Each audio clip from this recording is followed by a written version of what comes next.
Notre master comprend des enseignements essentiellement centrés sur la psychologie développementale et cognitive.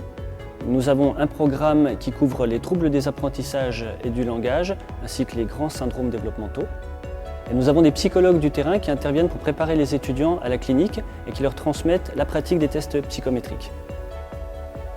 J'ai choisi ce master car je voulais acquérir une expertise sur le développement typique et atypique de l'enfant, notamment au niveau du langage. Je voulais aussi connaître le métier de psychologue exerçant au sein de l'éducation nationale et maîtriser les différents outils qui sont utilisés dans le dépistage d'un trouble cognitif chez l'enfant. Et ces 2 années de master ont su pleinement répondre à mes attentes. À l'issue du master, les étudiants acquièrent une connaissance approfondie des systèmes éducatifs, en particulier dans le domaine de l'éducation spécialisée. Nos étudiants développent les compétences qui leur permettent de réaliser des bilans psychologiques, identifier les troubles tels que les déficits d'attention, de l'hyperactivité et des traits autistiques. Et ils savent également proposer des solutions rééducatives. C'est un investissement personnel, certes, mais la quantité de travail n'est pas si conséquente et le contrôle continu permet de bien s'organiser au fil de l'année. Donc, ce qui m'a personnellement permis de répondre aux attendus du master sans me sentir débordée.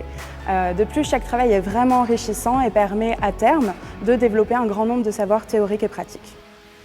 Les objectifs du stage, c'est essentiellement d'aboutir à une spécialisation en se confrontant à la réalité du terrain.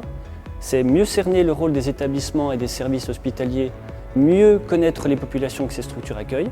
Et pendant son stage, l'étudiant apprend à s'intégrer dans une équipe pluridisciplinaire qui peut intégrer orthophonistes, médecins, éducateurs spécialisés et enseignants.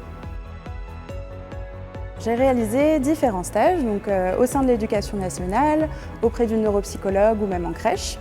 J'ai exercé différentes missions, que ce soit la conduite d'entretien, les observations cliniques ou la réalisation de bilans intellectuels. Donc, ces stages étaient accompagnés de séances d'analyse de pratique, lors desquelles nous avons pu aborder nos expériences respectives ou encore les difficultés que nous pouvions rencontrer sur le terrain. Les secteurs privilégiés des psychologues que nous formons sont les établissements spécialisés ou services hospitaliers qui s'adressent aux enfants qui présentent des difficultés d'adaptation, mais également les établissements scolaires, les crèches et la pratique en libéral. Un autre débouché prisé est la poursuite vers un doctorat puisque nous accordons une place particulière dans notre programme à la formation par la recherche. Grâce à ce master, j'ai pu à la fois obtenir mon diplôme de psychologue et aussi valider différentes compétences dans le domaine de la recherche scientifique.